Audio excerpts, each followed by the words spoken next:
សួស្តីចាជួបមួយខ្ញុំវីដេអូថ្មី unboxing អីវ៉ាន់មានលេមាន scrap ស្បែកមានសាប៊ូដោះខ្លួនខ្ញុំទិញពីចិនណាពុកម៉ែបងប្អូនអរគ្នាហើយនៅ complete តាមដានវីដេអូនឹងតាមដល់ចប់ត្បូងខ្ញុំទៅយកអីវ៉ាន់នៅ DRSB ផ្សារសាខាតាមខ្នាសិនហើយបន្ទាប់មកទៀតបានខ្ញុំទៅដល់បន្ទប់ unboxing អីវ៉ាន់សាហ្នឹងយកមកច្រើនដោយសារវាកេះហ៎អានេះយើងក៏ចាប់ដាក់ unboxing បើកឡើងរឿងទៅគឺថាថងវាធំមែនតើអ្នកទាំងអស់គ្នាមានចំនួន3កេសដោយសារ scrap មួយកេសផ្សេងស្ប៊ូដោះខ្លួនមួយកេសផ្សេងហើយលេមួយកេសផ្សេងបងប្អូនគ្នាហើយខ្ញុំ unboxing ឲ្យបងប្អូនគ្នាមើលកុំឆ្ងល់ក៏ខែកហែកអីវ៉ាន់បើកហែកឆែកមើលអីវ៉ាន់សោះមិនក៏សប្បាយចិត្តម៉េះដោយសារចៅអីវ៉ាន់ហ្នឹង2អាទិត្យជាងបងប្អូនគ្នាចិត្តកន្លះខែទៅមកបានដុំដល់ស្រុកខ្មែរពុកម៉ងពីចិនចាយពេលយូរ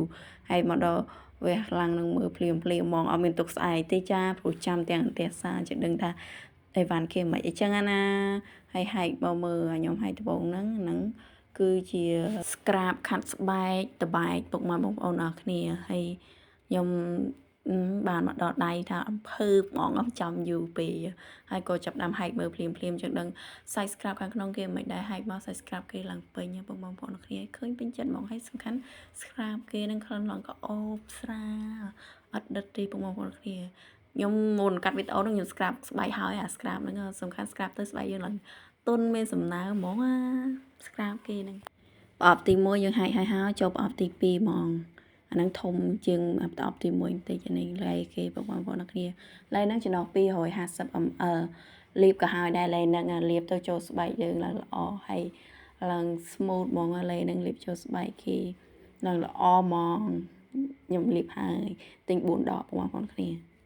ហើយតមកទៀតសាប៊ូដោះខ្លួនអាកេសធំហ្នឹងសាប៊ូរបស់ខ្លួនសាប៊ូដោះខ្លួនហ្នឹងខ្ញុំទិញ4ដបដែរអត់តែ scrap ខ្ញុំទិញ3ឡែខ្ញុំទិញ4សាប៊ូទិញ4អញ្ចឹងណាបងប្អូនគ្នានេះសាប៊ូដោះខ្លួនគេសាប៊ូដោះខ្លួនគេហ្នឹងក្លិនវាក្លិនផ្កាសាគូរ៉ាបងប្អូនគ្នាសំខាន់នៅក្នុងហ្នឹងវាមានតបផ្កានៅនឹងទៀតពេលថតហ្នឹងទៅវាអត់ឃើញដោយសារកាមេរ៉ាទូរស័ព្ទខ្ញុំវាអត់ច្បាស់អញ្ចឹងវាអត់ឃើញតបផ្កាសាគូរ៉ានៅក្នុងដបសាប៊ូនឹងទេហើយឃើញសាប៊ូវាពូហ្នឹងដោយសារខ្ញុំជិះមកវាឆ្ងាយហើយវាអាលាក់ផ្លូវមកទុកខ្ញុំនឹងដូចឡើងតាមសួរអញ្ចឹងវាអាលាក់ខ្លាំងណាស់គិកគុកហើយអា scrap គេហ្នឹងគឺមានសម្រាប់ដួស scrap ទៅធៀបស្បែកហ្នឹងគេ free ឲ្យមកយើងអានេះសាច់ scrap គេសំខាន់ខ្ញុំមុន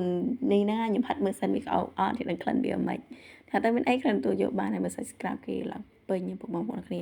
ហើយសំខាន់សាច់ scrap គេឡើងម៉ត់ហ្មងណាហើយនិយាយរំទៅ scrap គេហ៊ានគៀពេញហ្នឹងទៀតអារ៉ាប់ដាក់ដល់ខ្ញុំហើយយល់ទៅមកចូលទី2យើងវិញគឺឡេម្ដងនេះគឺជាឡេដែលខ្ញុំនិយាយចំណុះ250 ml បងប្អូនគ្នារឿងតែឡេនឹងលាបចូលស្បែកស្មូតល្អតែមុនទិញនឹងមិនចេះទិញណាឆែកមើលហើយនឹងមើលcommission គេផលដែរឆែកមើលក្នុង comment អញ្ចឹងណាបងប្អូនអរគ្នាហើយខ្ញុំក៏ឲ្យ unboxing ឲ្យមុនលាបលើស្បែកហ្នឹងពេលហ្នឹងខ្ញុំមួភ្លាមហាត់ភ្លាមយ៉ាងហ្នឹងក្លិនមិនមែនក្លិនវាក៏អូបស្រាបងប្អូនគ្នា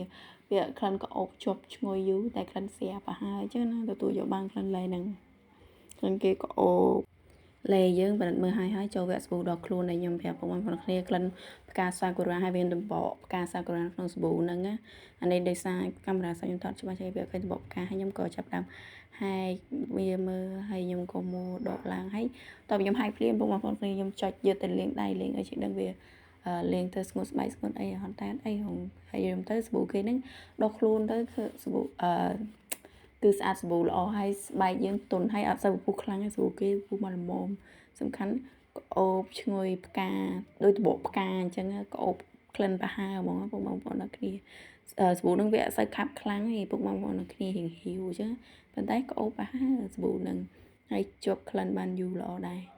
ហើយវីដេអូយើងក៏មានប៉ុណ្្នឹងទេបងប្អូនអរគ្នាឲ្យមើលទៅអីបានមុខខ្ញុំហ្នឹងដែរគឺថា